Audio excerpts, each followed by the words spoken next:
Hello students, देखिए हम लोग जो बात करने जा रहे हैं, हम बात करने जा रहे हैं वैद्युत ऊर्जा और शक्ति यानी इलेक्ट्रिक एनर्जी एंड पावर के बारे में। हम ये समझेंगे सबसे पहले इसमें कि इलेक्ट्रिक एनर्जी यानी कि वैद्युत ऊर्जा होती क्या है। देखिए, किसी चालक में वैद्युत आवेश के प्रवाहित होने से जो ऊर्जा व्यय होती है उसे वैद्युत ऊर्जा कहते हैं। कहने का मतलब ये है कि हम कह रहे हैं कि मान लीजिए कोई कंडक्टर है, कोई चालक तार है, इसमें अगर कोई आवेश प्रवाहित हो रहा है तो इसके प्रवाहित होने से ये तार गर्म होगा, और जब तार गर्म होगा तो यहाँ से कोई ना कोई वैद्युत एनर्जी यानी कि वैद्युत ऊर्जा व्यय होगी, मतलब एक ऊर्जा व्यय होगी, उसी को नाम दे देते हैं हम वैद्युत ऊर्जा। बात समझ में आ रही है। नेक्स्ट की अगर बात करें तो हम बात करने जा रहे हैं कार्य यानी वर्क के बारे में। वर्क होता क्या है, इस चीज़ को समझिएगा। यहाँ पर बोल रहा है यदि किसी चालक के सिरों के बीच विभवांतर V वोल्ट हो तो Q कूलाम आवेश को चालक के एक सिरे से दूसरे सिरे तक ले जाने में W जूल कार्य करना पड़ेगा। कहने का मतलब ये है, मान लीजिए ये कोई चालक तार है, कोई कंडक्टिंग वायर है, इस वायर में ये B पॉइंट ले लीजिए, ये A पॉइंट ले लीजिए, यहाँ से किसी चार्ज को A से B तक ले जाने में सपोज कर लीजिए W जूल कार्य करना पड़ता है, ठीक है।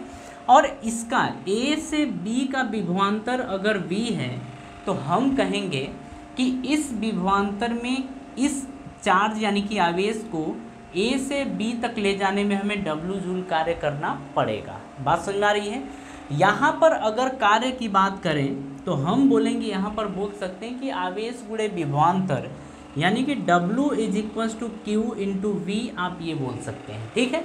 आप ये बोलेंगे, मेरी बात ध्यान से समझिएगा। इस फॉर्मूले को हम अलग अलग तरीके से लिखेंगे यहाँ पर। जैसे अगर बात करें तो हमें एक चीज़ पता है यहाँ पर कि I = Q/T होता है, यानी कि Q = हम I × T लिख सकते हैं, मतलब Q की जगह हम IT लिख सकते हैं।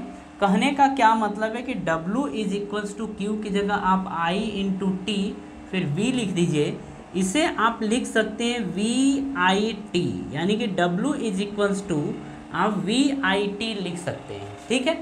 एक और चीज़ हमको पता है कि V = होता है IR, V = क्या होता है IR। यहाँ पर V के प्लेस पे आप IR पुट कर सकते हैं, तो लिखेंगे W = V के प्लेस पे आप लिखेंगे IR, I × T आपका पहले से ही है तो I × T है। W = लिखेंगे I का I में मल्टीप्लाई करेंगे I², ये रहा R और ये रहा T, यानी कि W = I² R × T भी होता है, W = VIT आपका ये भी होता है। तो इतने फॉर्मूले आपको ध्यान रखना है, ठीक है। यहाँ पर हम ऐसा लिख सकते हैं कि जो वर्क डन है, जो कार्य है, उसको हम क्या क्या लिख सकते हैं, W = Q × V लिख सकते हैं। आप यहाँ पर W = आप लिख सकते हैं VIT, आप ये लिख सकते हैं। W = लिख सकते हैं आप I² R × T, आप ये लिख सकते हैं। एक चीज़ और यहाँ पर ध्यान रखिएगा, यहाँ पर I = V/R भी होता है। जैसे हमको ये पता है कि I = V/R होता है, यहाँ पर आप क्या करिए, I की जगह V/R रख दीजिए। जब यहाँ पर आप रखेंगे, एक बार पहले देख लीजिए, हम रखेंगे W =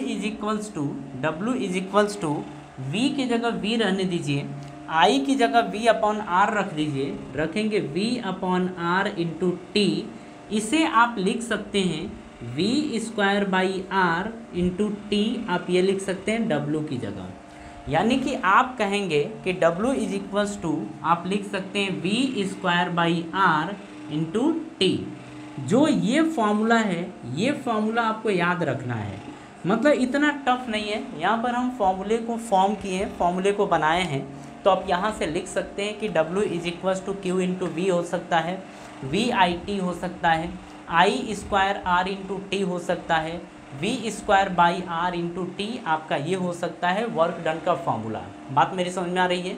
तो इतनी बातें आपको ध्यान रखनी है। ये छोटी छोटी बातें हैं, इन छोटी बातों को आप आराम से समझ सकते हैं। आपको कोई तकलीफ़ यहाँ पर होनी नहीं चाहिए और होगी भी नहीं, ठीक है। इसके बाद कुछ बातें और हैं, उनको भी ध्यान रखिए। जैसे अगर हम यहाँ पर बात करें तो हम कहेंगे कि 1 कैलोरी जो होती है वो 4.2 जूल के बराबर होती है। तो ये बात आपको याद रखनी है, इसमें आपको ये बात याद रखनी है कि 1 कैलोरी जो होती है, 1 calorie is equals to 4.2 joule आपका ये होता है, इसे आप याद रखिए, ठीक है। अब इसके बाद हम बात करते हैं, एक फार्मूला होता है। फार्मूला क्या होता है? एनर्जी का ही एक वर्क डन यानी कि एनर्जी का एक फॉर्म है, उसे हम देख लेते हैं। यहाँ पर देखिए हम बात करने वाले हैं एक इलेक्ट्रॉन वोल्ट के बारे में, एक इलेक्ट्रॉन वोल्ट के बारे में बात करने वाले हैं। लेकिन उससे पहले आपको एक बात ध्यान रखनी होगी कि जो यहाँ पर इस तार में जो आप तार देख रहे हैं, इस तार में जो व्यय ऊर्जा है, व्यय ऊर्जा यानी कि E वो किसके बराबर है? तो आप कहेंगे किए गए कार्य के बराबर है। और आप ये भी बोलेंगे कि जो यहाँ पर उत्पन्न ऊर्जा हो रही है ये सभी आपस में बराबर होंगे। कहने का मतलब ये है यहाँ पर कि अगर हम इस तार की बात करें तो इस तार में जो व्यय ऊर्जा है, इस तार में जो व्यय ऊर्जा है वो आपका किए गए कार्य के बराबर होगा, यानी कि किया गया कार्य इसके बराबर होगा, किया गया कार्य इसके बराबर होगा। और ये आपका बराबर होगा उत्पन्न ऊष्मा के, यानी कि आप लिखेंगे ये बराबर होगा आपका उत्पन्न ऊष्मा के।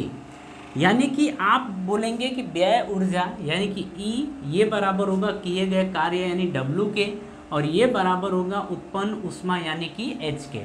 कहने का मतलब यहाँ पर ये है कि जो आपने W लिखा है, W क्या लिखा है? कार्य। कार्य की जगह आप रख सकते हैं यहाँ पर उत्पन्न ऊष्मा H, आप लिख सकते हैं व्यय ऊर्जा यानी कि E, आप ये बोल सकते हैं, ठीक है। यानी कि कंज्यूम एनर्जी है, प्रोड्यूस हीट है, वर्क डन है, ये सभी के सभी आपस में क्या होते हैं? बराबर होते हैं, ठीक है। ये बातें आपको ध्यान रखनी है। एक पॉइंट इसमें और है, इसके बारे में बात कर लेते हैं। एक इलेक्ट्रॉन वोल्ट आखिर होता क्या है? एक इलेक्ट्रॉन वोल्ट जो होता है वो किए गए कार्य के बराबर होता है। मतलब एनर्जी का ही एक रूप है, एक फॉर्म है। हम उसको इलेक्ट्रॉन वोल्ट में भी डिनोट करते हैं। और इसे आप देखिएगा, जो इलेक्ट्रॉन वोल्ट होता है वो किसके बराबर होता है? तो इसको ध्यान से देखिए। हम यहाँ पर कहते हैं कि जो इलेक्ट्रॉन वोल्ट है, पहले तो इलेक्ट्रॉन वोल्ट के बारे में बात कर लीजिए। जो आपका यहाँ पर इलेक्ट्रॉन वोल्ट है, इलेक्ट्रॉन वोल्ट है, ये आपका किए गए कार्य के बराबर होता है। मतलब किया गया जो कार्य होता है, किया गया कार्य होता है इसके बराबर होता है इलेक्ट्रॉन वोल्ट। बात समझ में आ रही है?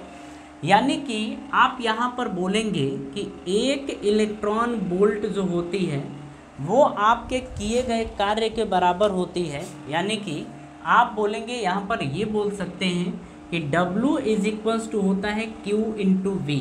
Q इंटू वी ये एक फॉर्मूला होता है। कहने का मतलब है कि विभवांतर आपको दिया है, अगर उसमें अभी आपने देखा था कि W is equals to Q into V होता है।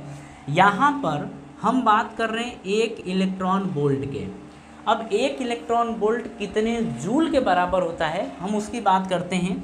एक इलेक्ट्रॉन की बात करें तो 1.6 इंटू 10 की पावर -19 इंटू वोल्ट की बात करें तो 1 वोल्ट, और ये होता है जूल के बराबर। क्योंकि यहाँ पर अगर आवेश की जगह इलेक्ट्रॉन रख दीजिए, वोल्ट की जगह 1 रख दीजिए, तो इलेक्ट्रॉन वोल्ट जो होता है वो किए गए कार्य के बराबर होता है। और किए गए कार्य यानी कि वर्क डन की यूनिट क्या होती है? जूल होती है, ठीक है।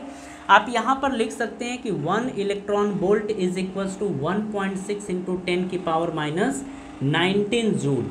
ये बात आप याद रखिएगा, ये हमारे क्वेश्चंस में यूज़ होते हैं कि 1 इलेक्ट्रॉन वोल्ट जो होता है वो कितने जूल के बराबर होता है। तो आप बोलेंगे 1.6 इंटू 10 की पावर -19 जूल के बराबर होता है।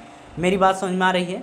तो ये बातें आप ध्यान रखिए। इसके बाद हम बात करेंगे इलेक्ट्रिक पावर यानी कि पावर के बारे में, ठीक है। तो इतनी बातें आप कॉपी करिए।